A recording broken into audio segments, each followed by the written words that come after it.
he grew up with his grandmother and his grandfather in the Sullivan River, which is a long way from Haines. Probably at least an hour's ride in a skiff from there to the town.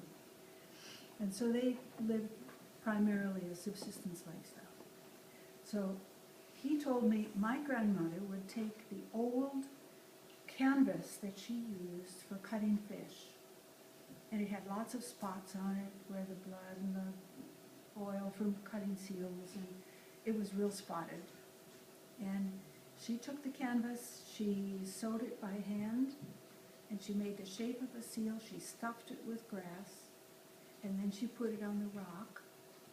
And he had to be, at age 14, the shot, the hunter, who would shoot the seal. So they would make the sound of the seals, and when you do this with children, it's like a gigantic bird. And they love it. And so you model that, you say, and do you know what it sounded like when they made that sound to call the seals to come in? Can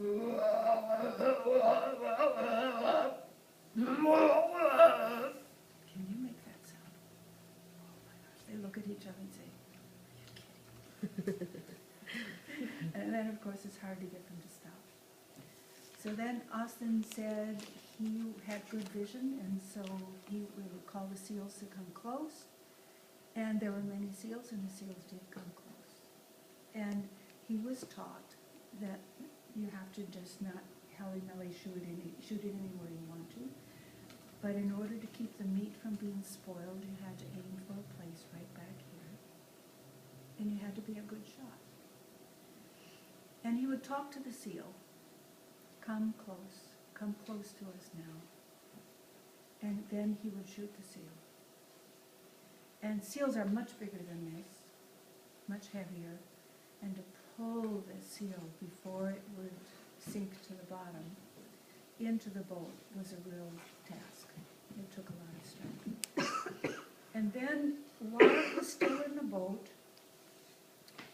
Grandpa says he would take his knife and he would cut the seal open from here to here. And it didn't sound like this. Because do real seals have Velcro?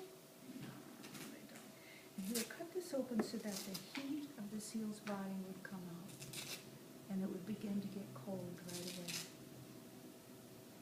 And then he would cut the head off of the seal. And he would put the head in his hands like this and lower it down into the water and say, thank you. Thank you for coming to be our food.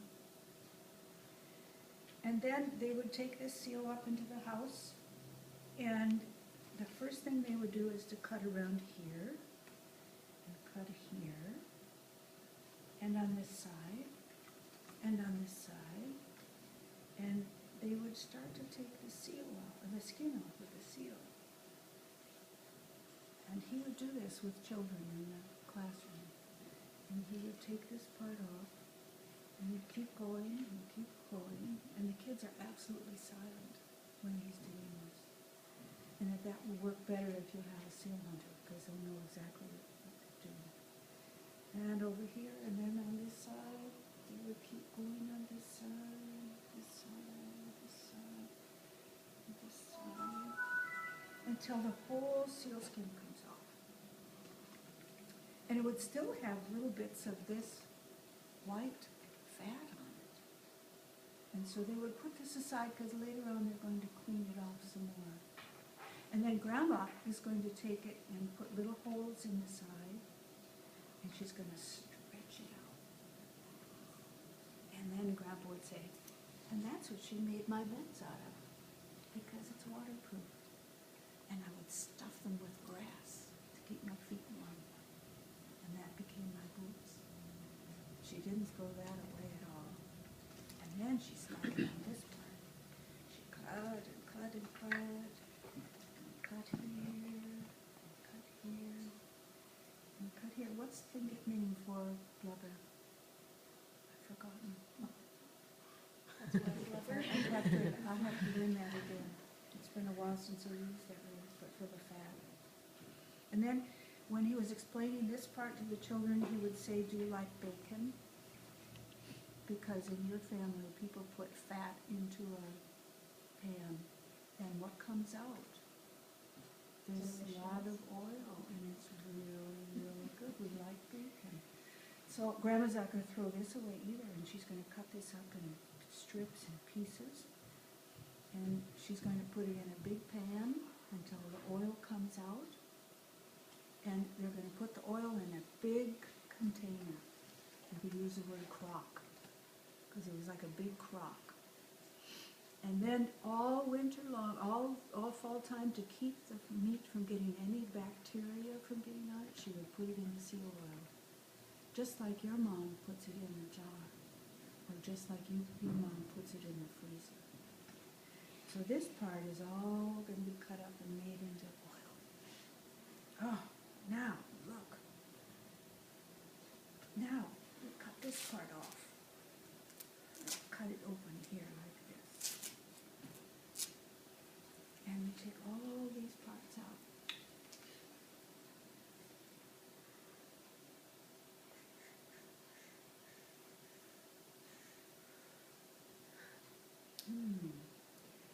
This is the part that helps the seal breathe, and it goes right down into the seal's lungs. And you have one too. Can you feel it? It has bumps in it up here. And the kids are feeling, yeah, it's fine. Take a deep breath. As you feel your lungs blow up, just like, oh, can you feel it down? Yes, my lungs blow up. This is the tube that goes down into the stomach, takes your food down. Can you swallow? And do you feel it going down? The saliva from your mouth. And that part goes down into your stomach, just like you. And this part is the rib cage, and this part protects your heart and your lungs, so that if you fall really hard on something, there's a hard cage there that protects it so that it won't get damaged. And you have one too. And you just, because it's a mammal, we go through everything that we have to with children. And they're absolutely fascinated with inside parts. Okay, this is called a liver.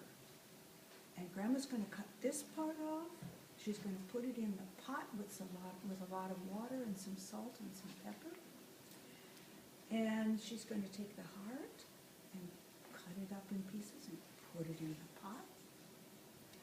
And then she's going to not put this part in the pot, because she can make something really special.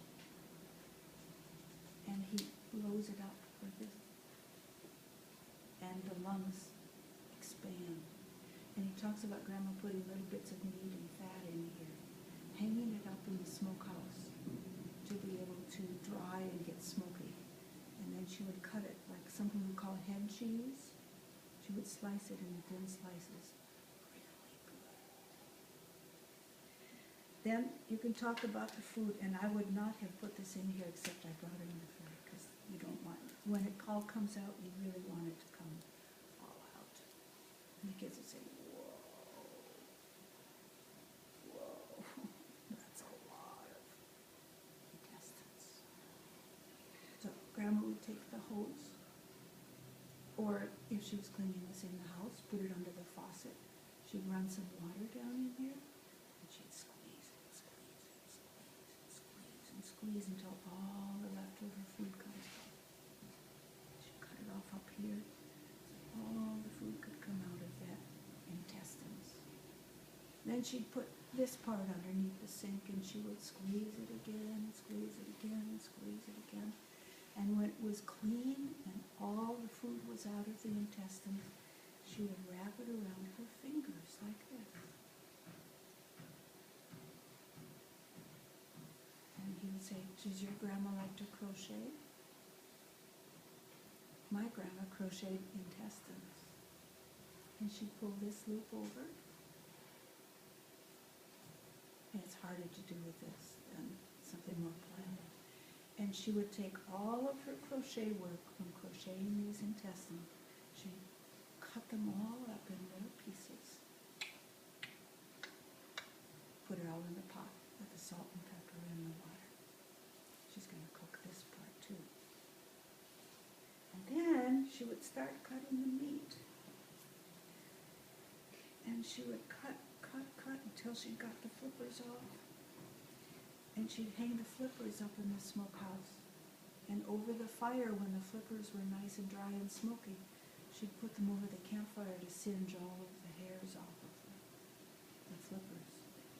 And he just would go on and on for 20 minutes anyway, of how people take care of seal meat. Cut up all the meat, cut up the ribs, everything goes into the soup pot, and guess what you have for dinner?